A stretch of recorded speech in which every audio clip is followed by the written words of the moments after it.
King Herod heard about this, for Jesus' name had become well known. Some were saying, John the Baptist has been raised from the dead, and that is why miraculous powers are at work in him. Others said, He is Elijah. And still others claimed, He is a prophet, like one of the prophets of long ago. But when Herod heard this, he said, John, whom I beheaded, has been raised from the dead. For Herod himself had given orders to have John arrested, and he had him bound and put in prison. He did this because of Herodias, his brother Philip's wife, whom he had married. For John had been saying to Herod, It is not lawful for you to have your brother's wife. So Herodias nursed a grudge against John and wanted to kill him. But she was not able to, because Herod feared John and protected him, knowing him to be a righteous and holy man. When Herod heard John, he was greatly puzzled, yet he liked to listen to him. Finally, the opportune time came.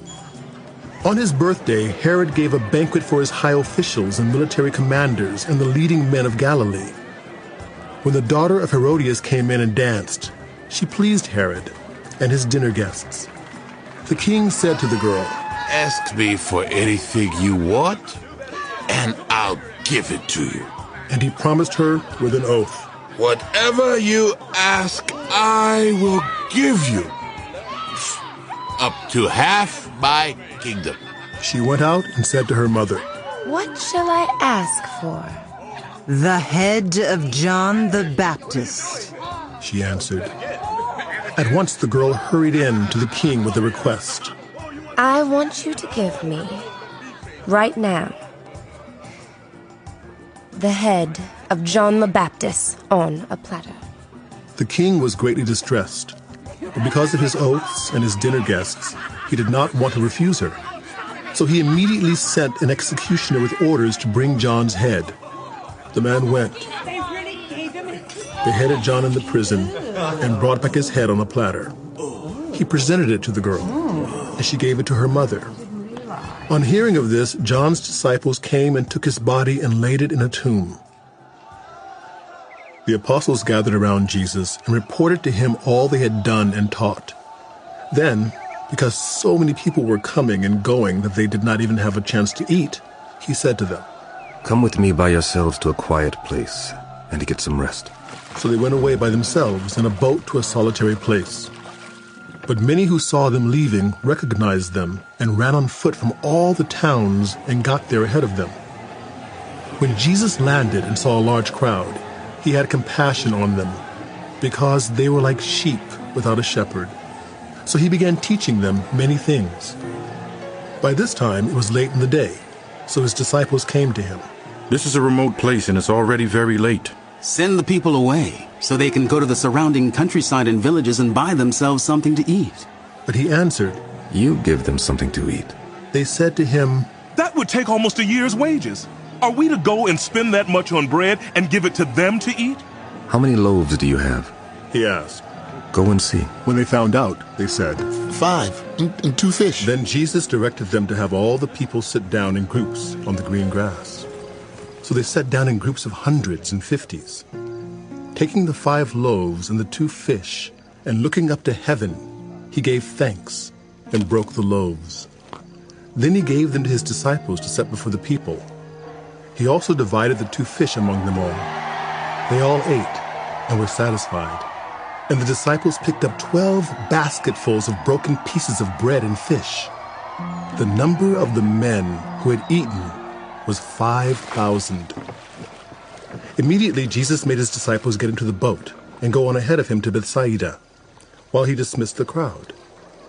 After leaving them, he went up on a mountainside to pray. When evening came, the boat was in the middle of the lake, and he was alone on land. He saw the disciples straining at the oars because the wind was against them. Shortly before dawn, he went out to them, walking on the lake. He was about to pass by them, but when they saw him walking on the lake, they thought he was a ghost. They cried out because they all saw him and were terrified. Immediately, he spoke to them and said, "Take courage. It is I. Don't be afraid." Then he climbed into the boat with them as the wind died down. They were completely amazed, for they had not understood about the loaves. Their hearts were hardened. When they had crossed over, they landed at Gennesaret and anchored there. As soon as they got out of the boat, people recognized Jesus. They ran throughout that whole region and carried the sick on mats to wherever they heard he was. And wherever he went, into villages, towns, or countryside, they placed the sick in the marketplaces. They begged him to let them touch even the edge of his cloak, and all who touched him were healed. The Pharisees and some of the teachers of the law who had come from Jerusalem gathered around Jesus and saw some of his disciples eating food with hands that were defiled, that is, unwashed.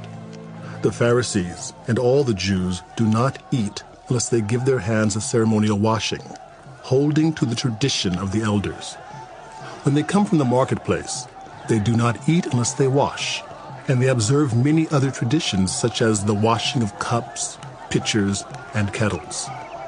So the Pharisees and teachers of the law asked Jesus, "Why don't your disciples live according to the tradition of the elders instead of eating their food with defiled hands?" He replied, Isaiah was right when he prophesied about you hypocrites. As it is written, "These people honor me with their lips, but their hearts are far from me. They worship me in vain. Their teachings are merely human rules." You have let go of the commands of God and are holding on to human traditions. And he continued, You have a fine way of setting aside the commands of God in order to observe your own traditions. For Moses said, "Honor your father and mother, and anyone who curses their father or mother is to be put to death." But you say that if anyone declares that what might have been used to help their father or mother is Corban, that is, devoted to God, then you no longer let them do anything for their father or mother. Thus, you nullify the word of God by your tradition that you have handed down, and you do many things like that. Again Jesus called the crowd to him and said, Listen to me, everyone, and understand this. Nothing outside you can defile you by going into you. Rather, it is what comes out of you that defiles you. After he had left the crowd and entered the house, his disciples asked him about this parable. Are you so dull? He asked. Don't you see that nothing that enters you from the outside can defile you? For it doesn't go into your heart, but into your stomach, and then out of your body. In saying this, Jesus declared all foods clean. He went on. What comes out of you is what defiles you. For from within, out of your hearts, come evil thoughts, sexual immorality, theft, murder, adultery, greed, malice, deceit, lewdness, envy, slander, arrogance, and folly. All these evils come from inside and defile you. Jesus left that place and went to the vicinity of Tyre. He entered a house and did not want anyone to know it, yet he could not keep his present secret. In fact, as soon as she heard about him, a woman whose little daughter was possessed by an evil spirit came and fell at his feet. The woman was a Greek, born in Syrian Phoenicia. She begged Jesus to drive the demon out of her daughter. First, let the children eat all they want. For it is not right to take the children's bread and toss it to the dogs. Oh, Lord. Even the dogs under the table eat the children's crumbs. Then he told her, For such a reply you may go. The demon has left your daughter. She went home and found her child lying on the bed and the demon gone. Then Jesus left the vicinity of Tyre and went through Sidon down to the Sea of Galilee and into the region of the Decapolis. There some people brought to him a man who was deaf and could hardly talk, and they begged Jesus to place his hand on him. After he took him aside, away from the crowd, Jesus put his fingers into the man's ears. Then he spit and touched the man's tongue. He looked up to heaven and with a deep sigh said to him,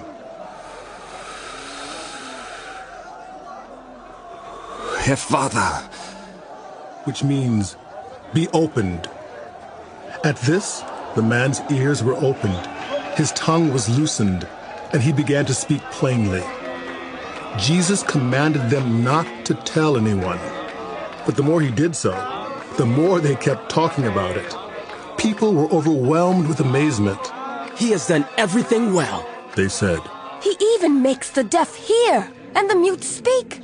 During those days, another large crowd gathered.